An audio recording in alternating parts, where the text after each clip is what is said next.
নমস্কার, সুভাদ্রার রান্নাঘরে আমার সকল দর্শক বন্ধুকে জানাই স্বাগত। আমি শিউলি। আজকে দেখো আমি তরমুজ নিয়ে এসেছি কতগুলো। এই তরমুজের আমি মোহিত করব, তরমুজ মোহিত বা তোমার শরবত যাই বলো না কেন। এই গরম, প্রচণ্ড গরম পড়েছে, এই গরমে ঠান্ডা ঠান্ডা তরমুজের শরবতের রেসিপি বানাবো। তো তোমরা আমার সাথে থাকো, আমি কিভাবে বানাচ্ছি। খুব ইজি ব্যাপার, বানানোটা কোনো কঠিন না। তোমরা আমার সাথে থাকবে, আমি দেখাচ্ছি তোমাদের আমি কীভাবে সহজেই বানিয়ে ফেলছি। হ্যাঁ, আমি দেখো আমার তরমুজটা ব্লেন্ড করে নিয়ে চলে এলাম। এবার আমি তরমুজটাকে ছেঁকে নেব।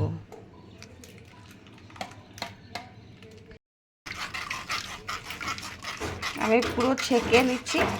ছেঁকে আমার পাশের বাড়িতে কাজ হচ্ছে, হ্যাঁ, তার জন্যে ঠক ঠক আওয়াজ আসছে।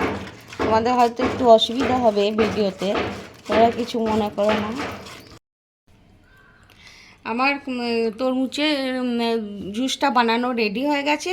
দেখো আমি কতগুলো পুদিনা পাতা গ্লাসের মধ্যে দিয়ে দিলাম, আর কতগুলো আইস কিউব দিয়ে দিচ্ছি। লেবু স্লাইস দিয়ে দিচ্ছি। এবারে আমি তরমুজের জুসটা দেব। আমি কিন্তু কোনো রকম চিনি টিনি দিইনি, দেওয়ার কোনো প্রয়োজন নেই চিনি, কারণ এর মধ্যে আমি কোনো রকম জল মিশাইনি। তরমুজটা ভীষণ মিষ্টি, কোনো রকম চিনির প্রয়োজন নেই। এবার তোমরা যদি খুব মিষ্টি খাও, মনে হয় চিনির প্রয়োজন আছে, তাহলে তোমরা অবশ্যই চিনি দিতে পারো, না হলে দেওয়ার কোনো প্রয়োজন নেই।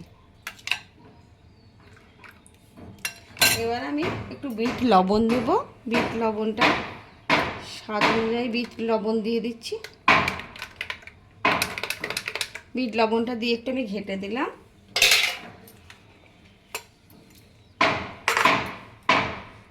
পাতি লেবু রস বানিয়ে রেখেছি, একটু লেবু রস দিয়ে দিচ্ছি। এবার আমার রেডি হয়ে গেল। আমি এটাকে সুন্দর করে একটু সাজিয়ে নিচ্ছি। আমার তরমুজের শরবত বা মোহিত রেডি এবং সার্ভ করে দিয়েছি। তোমরা এইভাবে অবশ্যই একবার বানাবে, বানিয়ে খাবে, কে আমাকে কমেন্ট করে জানাবে তোমাদের কেমন লেগেছে। এই গরমের মধ্যে ঠান্ডা ঠান্ডা শরীর, মন প্রাণ একদম ঠান্ডা হয়ে যাবে, ভীষণ ভালো লাগবে। যাই হোক, তোমরা সবাই ভালো থাকবে, সুস্থ থাকবে। তোমাদেরকে সকলকে অসংখ্য অসংখ্য ধন্যবাদ, অনেক অনেক ভালোবাসা, নমস্কার। আমার দেশের বাইরে, দেশের ভিতরে যে বন্ধুরা আছে সকলকারে জানাচ্ছি অনেক অনেক ভালোবাসা।